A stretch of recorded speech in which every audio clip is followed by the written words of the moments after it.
Toni. One sec.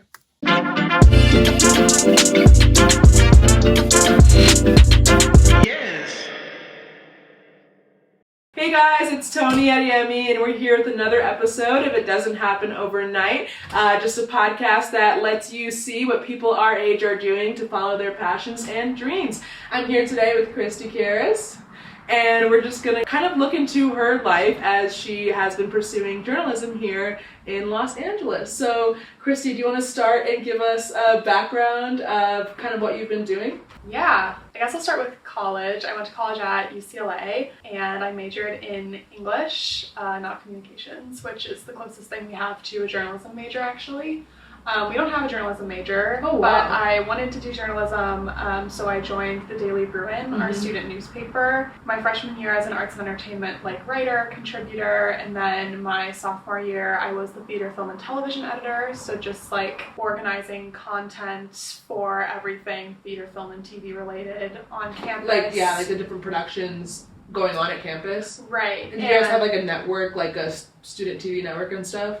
Sort of, yeah. I just followed. It was really helpful because a lot of the student theater groups or CEC, our Campus Events Commission, which puts on a lot of screenings and does a lot of stuff like that, they all have their own social media.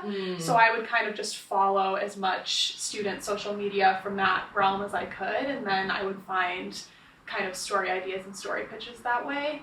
And so I was in charge of all of that content, which meant, editing all of our daily stories for that section, and then often writing a lot of it myself when stuff fell through, which So when other people were reporting to you didn't do their thing? Yes, sometimes, but a lot of times it really wasn't their fault. It's a source falls through or just stuff happens. It happens. And you were in charge, so it's okay, I'll fix it. So I'll write this in 2 hours, it's fine. So it was a lot of that, which actually ended up being very helpful for what I do now, because that doesn't go away. Stuff still happens now.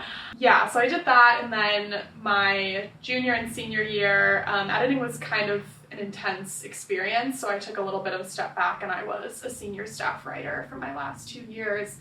And then one of the cool things I got to do was the travel grant, which basically every year the Daily Bruin sets aside a certain amount of money for a team of reporters to travel abroad. Whoa. During the school year or a summer? During the school year, to travel abroad and report on something that is outside of UCLA but still relevant to the UCLA community. So myself and 2 other reporters, we traveled to Northern California to report on the recent fires that had happened. Yeah. That was kind of the biggest thing I did in my last couple of years, but that's how I sort of started in journalism. I also did a little bit of journalism in high school. Which is where we met. Indeed. Actually elementary school. Yes, elementary school. In Hinsdale, so roots go far. Yes, yeah. Good times. Yeah, so I did that, and then I also had a couple of internships. While I was in school, I interned at Variety and The Hollywood Reporter, which are 2 pretty similar entertainment kind of trade publications. I also interned at CNN, and then at the end of my senior year, I found out I got an internship at the LA Times. It was my 3rd time applying. I'd gotten rejected the first 2 times, so that was exciting. Kept going, and then you got it. Yeah. I really didn't think I was going to, because I applied in October, and I found out, so I just kind of assumed that I didn't get it. I find out I got it in May. So, that is so evil. Yeah, Have you sent any communication? No.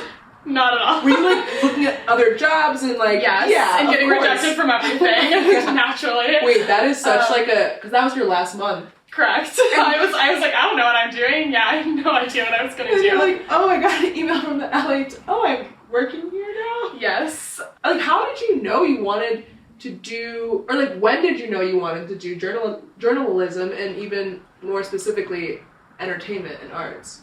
Yeah. Well, I've always just kind of I just love movies and TV everybody does, and so that's always what's interested me most, and I've always really liked writing, but I'm not very good at really good organizational skills or willpower, and so I needed something writing based that also had structure to it. There's a formula to journalism, there are deadlines, there are word counts, which is something that I feel I needed, so that was a nice kind of way to do that. And then yeah, I just like, even in high school, I sort of like tended toward doing more entertainment related content, and then I just continued that, and now that's like where all my experience is, and I like it. I agree so much with that deadline thing. Like, that was the hardest part for me, I guess, starting in the workforce, because it was like there were deadlines but they were loose, and then I was trying to structure my time outside of work, and I was trying to do creative projects, but like I had no, I need to do this by this date, therefore nothing was getting done. So like the only reason like this is happening right now is because I was like, I'm gonna launch a YouTube channel on April 1st, and I'm gonna have 10 different shows, and therefore if I'm not working on it every minute of every day that I can, that probably won't happen. And now here we are. Yeah. So it's like, sometimes it just helps to have that structure, and luckily you get to do it around something that you love, so it's like not an impending deadline. It's like, okay, it's happening, but I'm enjoying the work that goes into it. Yes. Yeah. Exactly. That's super awesome. So what are you doing now, like at the LA Times? So I started as an intern, a summer intern, which is like a 10-week program, and then luckily my supervisor is really nice and was able to extend my internship. Mm-hmm. Long story short, I'm working as an entertainment reporter now on the entertainment news desk, which is really fun and cool, and it's the same team that I started on as an intern, and I really like all of them. That's super so great. Yeah, so it's very like comfortable, and I feel like I've really been able to sort of like grow within. It's nice to have like the extra time past those initial 10 weeks to really kind of learn the ropes. So what is like an average either day or week or month, like kind of whatever makes sense, for your role look like as a reporter in the entertainment industry? Yeah, so daily, it's not going to sound very exciting, but I work on the morning shift, so I start at 7 a.m. and basically we're just kind of looking for anything that's trending at the moment in entertainment, anything that happened like in late night that somebody said that we think is like newsworthy or anything like that, and just writing pretty much like an average of 3 posts a day. This is only the online publication? Yes, yeah, exactly. That then gets published online. Occasionally they'll be back published in print, but not super often in my case. And yeah, so I'm just constantly like looking for news, and then if I find something my editor wants us to pick it up, then I write it and then move on to the next thing. So that's kind of like my daily routine, and then my editor's really nice and will let me work for other departments and other editors at the same time. So if it's like a slower news day and I have a little bit of downtime, often I have a longer project that I'm working on that I can work on. So I do a lot with the TV team is mostly what I've done outside of my normal like entertainment news desk, and that can be really fun because if there's like a show that I really like or something, I can like pitch something and hopefully write something about it that's more like long term, like a feature or something, which is always cool. So that's kind of like my day-to-day. And then monthly, sometimes I also get to do like fun side stuff like cover events like movie premieres or award shows or something like that, which is like kind of fun to like mix things up. What is your favorite event been so far? The Oscars was pretty cool. That's so cool. I did the Oscars this year. It was my first time going. It was a very long day, but it was so cool, and like I am like the most shallow person, and I grew up watching the Oscars like every single year. Like me and my mom would like, you know, judge all the fashion and pick out our favorites. Yeah, it was like a whole thing. One of my friends here was like, "Oh, do you want to come watch the Oscars? That's like my family's Super Bowl. Like this is like exactly. We will tune on to watch like every year without a doubt." Yes, exactly. So the Oscars is my Super Bowl, and it was very surreal being there, and also like Parasite was like, I had never felt so strongly about a Best Picture like in years. I've never felt so strong about a Best Picture nominee. I love that movie. So the fact that it won, like it would have been a cool day regardless, but the fact that it won, I got to interview the director and on the carpet. And, yeah, it was very cool. So yeah, that has to be, I think, my favorite currently. I think that's so. I mean, maybe you had a vision of yourself when you were watching the Oscars all these years of like one day wanting to be there, but like you've done it and are doing it, and like it's just so cool that like it came to fruition maybe in a way that you, maybe sooner than you thought or in a way you didn't expect, and in a year that happened to be one which is like super exciting for you because of how you felt about the movies. Like that is like a literal dream come true. Like, that's really a literal dream come true. Yes, it was very fun. Yeah, I mean, it was a lot of work, but it was so cool. Yeah. And so when you're on these events, like you're, I'm guessing, on the red carpet, and then you're interviewing people as they come by on behalf of the LA Times, and then publishing the articles online in print. Yes. Got it. So the Oscars particularly, that was like the most I've ever done like simultaneously. So I was like interviewing people as they came by. I also was lucky I was able to tag team with someone from the social team. So she was like taking video for social like while I was talking to them. Also nerve-wracking because I felt that extra pressure of like, you know, if I like fumble a question or something, it's like on video. But yeah, so I was doing that, and then also our team wanted what we call like feeds where, do you use Slack?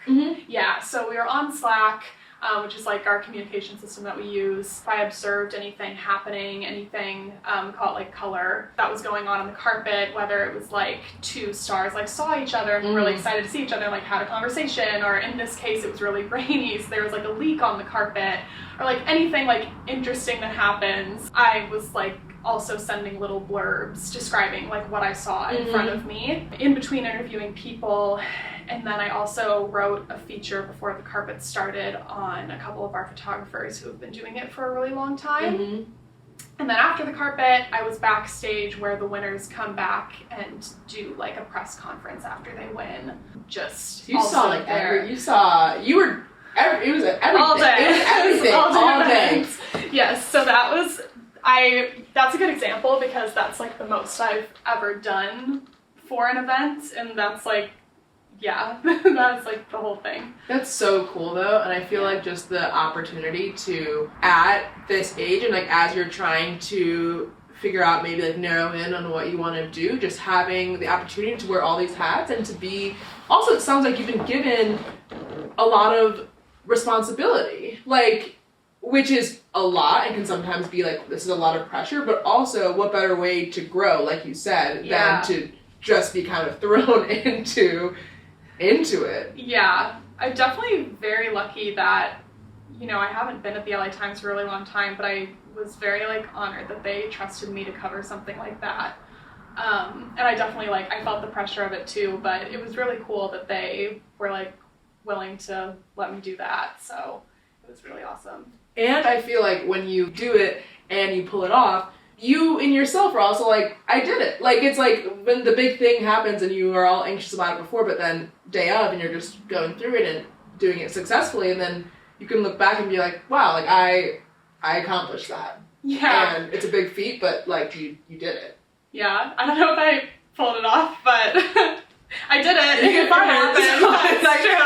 That's kind of how I judge my, like, yeah, we have like evaluations or whatever, but I'm like, if I'm still working here, that means I can't be doing that bad of a job. So like, I'm just gonna take that as good feedback and keep doing what I'm doing. That's a good way of looking at it. Yeah, that's, I mean, a low standard I'm putting for myself, but once again, I have other aspirations, so it's okay if my job is just like, yeah, I'm doing well. So what have, like, for you, and maybe this event was, but kind of just in general, as your time, not only at the LA Times, but as a journalist in general, what is like the highlight for you? Like, what drove you towards like wanting this to be your job and profession? And like, that's kind of like two separate questions, but I guess like, what is keeping you going? Like, what are the highlights of being a journalist? I don't know, I just really like writing. Like, that is something I've always really enjoyed all throughout school. I think, yeah, anything I'm doing where I get to be writing in a creative capacity, I think I'm gonna feel fulfilled and happy with what I'm doing. So I get to do a lot of writing now, and I really enjoy it, and that's great for me as long as I'm doing something where I can write. That's super awesome. It's also, as someone who, on the flip side of that, like, I love writing when I know what I want to say, but oftentimes I just feel like I prefer to communicate in this way because I know I can get my ideas across more, but it's nice to see. I'm so opposite. It's so funny because you were like, I'm never on this side of the interview, and it's like, and like you said, you're like, and it's on video, so I can't flub. because you like the process of being able to edit and like go through and like have a polished thing, where I'm like pretty much, even though I love the communication aspect, I'm the opposite, where I'm like, I can't do stand-up because I have to write. I want to do improv. I can just kind of go up there. It's unpolished. It's whatever, which is like, it's interesting to have like two not similar professions or passions, but like consisting of the same kind of skills, but liking them for different reasons. I wish I could be like that. Oh my gosh. This whole time you've been talking, like, you would be a great journalist. Like, this is a better interview than I've ever conducted. No way! I'm like so awkward because when I'm like talking, and that's the hard part for me, is when I'm interviewing someone and I'm talking to someone and I can't speak. Like, clearly, I can't.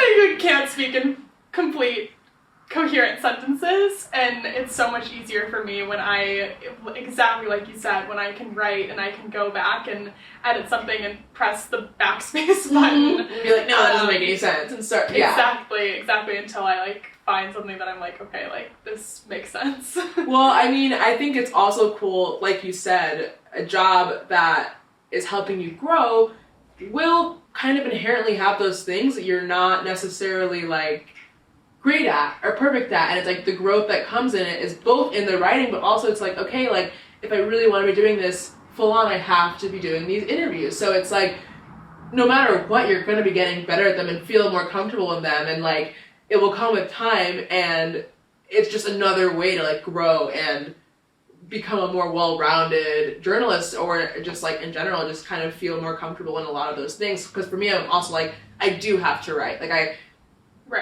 for the job that I want to do, being a writer will be helpful, and therefore I have to get over my like, I don't want anything to be too final or permanent or like whatever, polished, and people critique it more or whatever.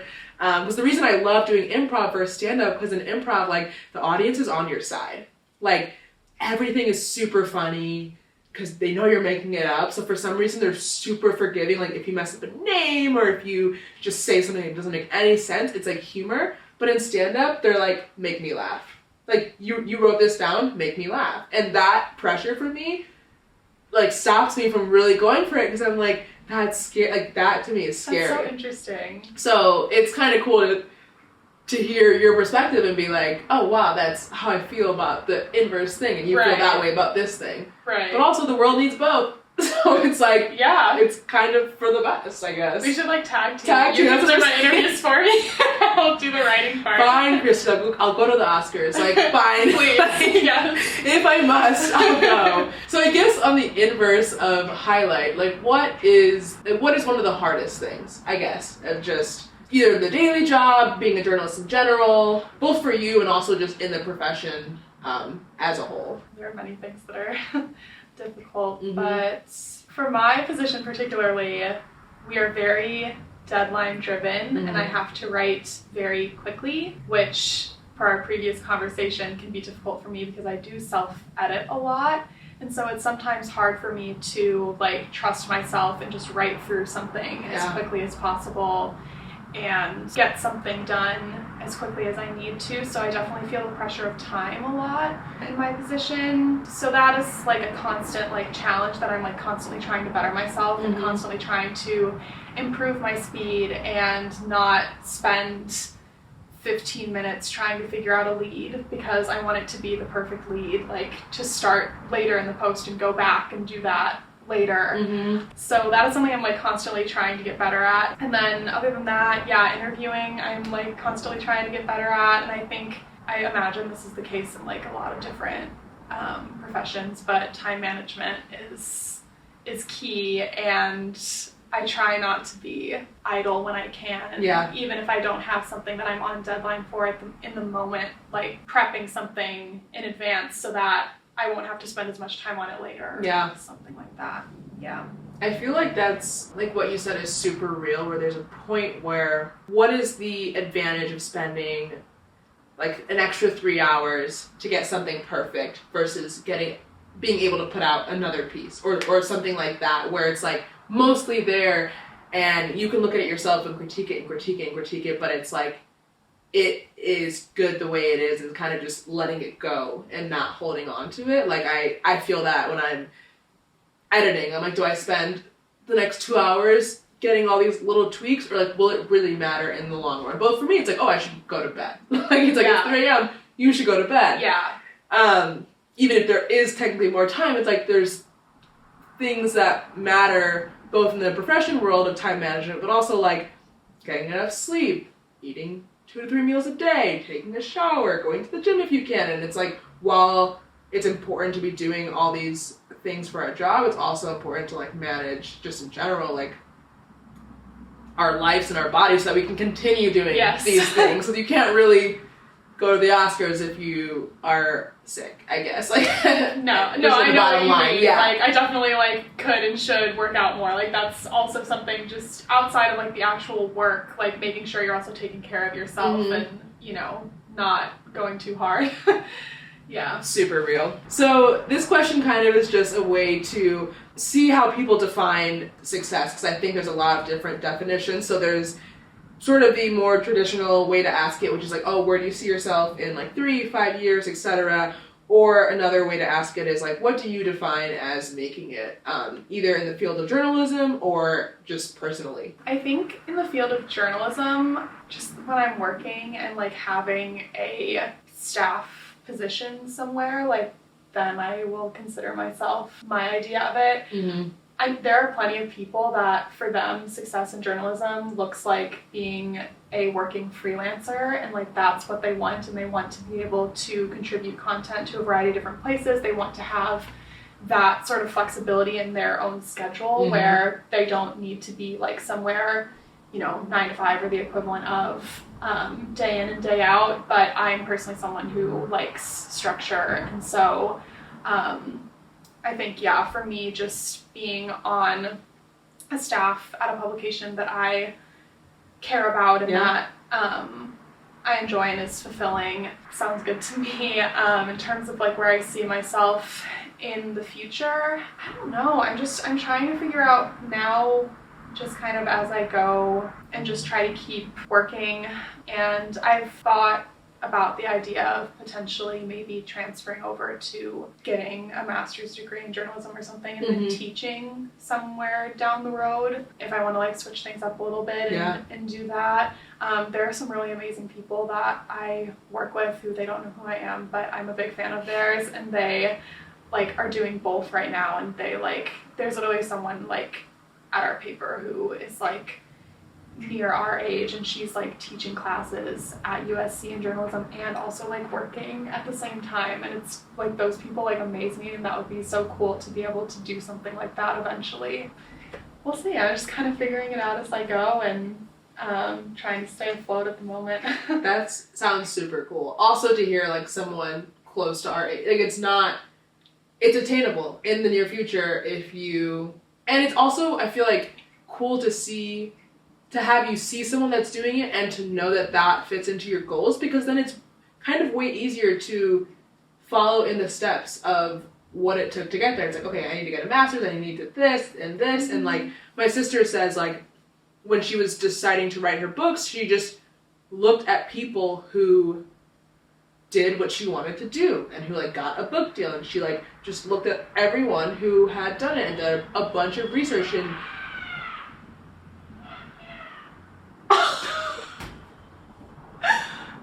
I hope this mic picked that up, because what?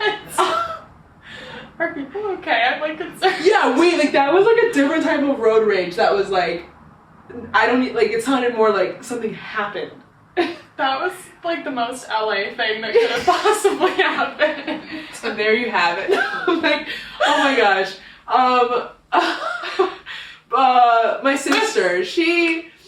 My sister did something similar. She researched basically just everyone that had done the book deal thing, and she said she wanted to get a book deal, and it worked out incredibly well, as some of you may know. However, like, just really, it just is like, yeah, have your goals. If you know what you want to do, people have probably done it. So figure out what they did and see kind of how that would work. And that maybe ties into my last question is, what advice, if any, do you have for anyone who's interested in journalism, writing, entertainment news? Like, what advice would you have for them to maybe help them get on the path that you are on currently? Well, I would say kind of what you were talking about with like being able to visualize what you want clearly. I think I was sort of lucky in that I was very naive about journalism before I like went into it. Like it just seemed like something that really fit my interests well and my limited talents well. And I was like, sure, like I'll be a journalist. Like that sounds like something that I can do and something that I would enjoy. And I definitely didn't understand how like hard it is to break into that industry. But I think because I didn't understand that fully, I didn't feel like I couldn't do it. You know, like it didn't feel like something that was like unattainable because I was so naive about it and I didn't know that. And so I think just like not thinking about it that way, like I think a lot of times in more creative paths, it's very daunting to actually like go all in and pursue something like that. But I think just keeping like an open mind about it and not defeating yourself before you even have a chance to try is really important. And also like not letting other people project their own opinions and anxieties onto you. Like when I tell people sometimes that I want to be a journalist, I sometimes get, like I think people mean well, but I get some backhanded comments like, oh, like I remember when I wanted to be a journalist, or like, oh, like what a cool dream, or, you know, just like comments where it's like the person means well, but like really what they're saying is they don't expect a lot of you. Like they don't have very high expectations. Like that's nice that you're dreaming about that, but you won't actually become that, is like kind of how I internalized it. And so I think instead of like letting those projections get internalized and kind of weigh you down, I think using them as fuel to be like, I'm gonna prove that person wrong is like the better way to use that. So I think that was really important. And then also like once you like know what you want to do and you know do it, just like get involved in like whatever you can. I don't know how many people who are like listening to this are still in school, but it was really helpful for me to build that community in my college newspaper first and ask for help from people that you know, like especially at school or like probably any stage of life, like you know people who are doing something like really cool that like you admire, or like something that you would want to do, like, and I'm sure that they would be happy to like talk to you about it or like help you out. And so I wouldn't have gotten my first internship if I hadn't, like a friend of mine who had had the internship before me, like hadn't helped me out. So, which means I definitely wouldn't be here. Yeah, asking for help and like not defeating yourself before you've even tried, just like to keep trying. I mean, I've gotten rejected a million times. I got rejected from the LA Times twice, 2 years in a row, and now I'm working there, and I've gotten rejected from other places that shall not be named many times, and now my byline is in those places because our news, they'll like sometimes pick up stories that I write in the LA Times, and it's kind of like, it's kind of fun to like see my byline somewhere. I'm like, oh, like I did an intern for you, but sure, you can use my story. Yeah, so it's like, it's cool. Like, I don't know, the job search can be soul crushing at times, but like if you just like keep trying, like someone is going to say yes and it'll be where you are supposed to be. Because it only takes one. Yeah, exactly. It's like so cliche to say, but it's true. It only takes one yes. That was the only, LA Times is the only yes I got. I got rejected everywhere else. So you never know. And yeah, I just feel like that's what you said. And I've also heard that echoed both in my own life, but also even with the last person I interviewed, Greta Meyer, who is the CEO of Tempo, which is like a new, she's reinventing the tampon. And she's so like, cool. If I had known everything before going into this, I wouldn't have done it. Yeah.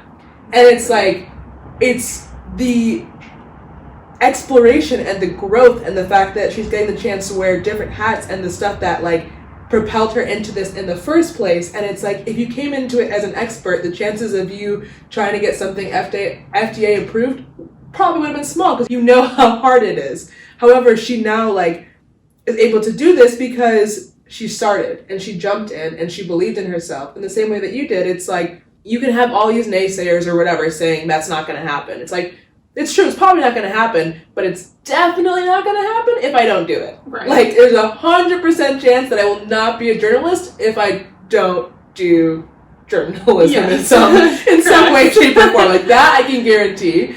And the great Michael Scott / Wayne Gretzky quote, you miss 100% of the shots you don't take. Yes. And I feel like that is basically why I wanted to start this project, because I'm like, how can I get more people to take some more shots?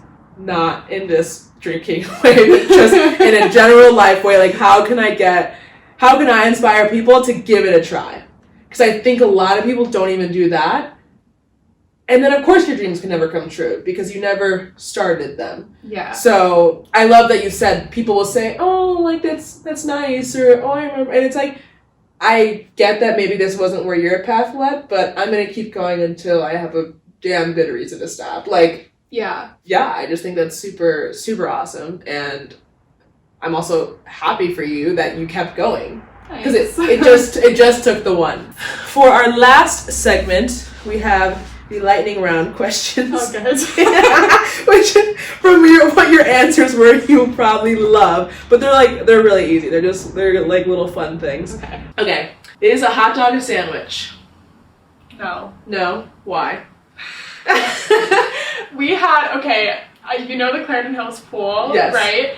So I lifeguarded there, and every day we would have a different pole, like on the lifeguard in the lifeguard office, and this one got so heated, and people really had to like back themselves up. I honestly don't know. I think it has something to do with like the bun being connected, you know, like it's not separate, It's like its own thing, and a hot dog is like a cylinder, and it's not a sandwich. Fair.